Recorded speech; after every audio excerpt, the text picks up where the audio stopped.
Guys നല്ല വിശന്നിരിക്കുന്ന സമയത്തില്ലേ ഇങ്ങനെ എടുത്തിട്ടുണ്ടല്ലോ, ഒന്ന് കഴിച്ചു നോക്കണം മക്കളെ. സ്വർഗാണത്ത സ്വർഗം. ഗൈസ് മസ്റ്റ് ആണ്, അടിപൊളി.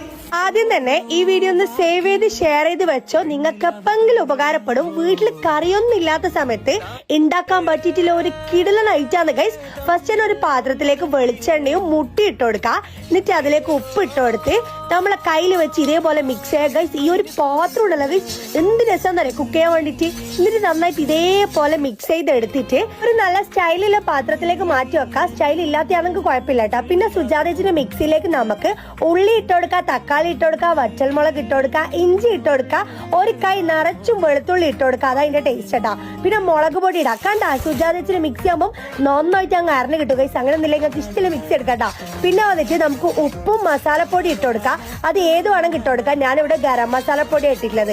അതാണ് ഈ ഒരു കറുപ്പ് കളർ അടിച്ചേട്ടാ, അതാണ് അതിന്റെ ടേസ്റ്റും. അപ്പൊ എല്ലാവരും ഗരം മസാലപ്പൊടി ഇടാൻ നോക്കാം. എന്നിട്ട് നമുക്ക് മുട്ടിയും കൂടി മിക്സ് ചെയ്ത് അങ്ങ് ഒഴിച്ചു കൊടുത്ത് എന്നിട്ട് ഇതേപോലെ ഒന്ന് ഇളക്കി കൊടുത്താലുണ്ടല്ലോ ഗൈസ്. ഞാൻ വീണ്ടും പറയട്ടെ, ഈ ഒരു പാത്രം ഉണ്ടല്ലോ എന്തൊരു രസമെന്നറിയോ കുക്ക് ചെയ്യാൻ വേണ്ടിട്ട്. നമ്മളെല്ലാരും ചോറിലേക്ക് കറിയല്ലോ ഒഴിക്കല്, ഇതിന് പകരം നമ്മൾ കറിയിലേക്ക് ചോറിട്ട് കൊടുക്കുന്ന ഗൈസ്. എന്താല്ല ഇതാ ഞാൻ പറഞ്ഞത്. ഇനി നമുക്ക് കറിയില്ലെങ്കിലും ചോറ് ഇതേപോലെ ഉണ്ടാക്കിയിട്ട് കഴിക്കാം. ഓട്ടിക്കത്തെ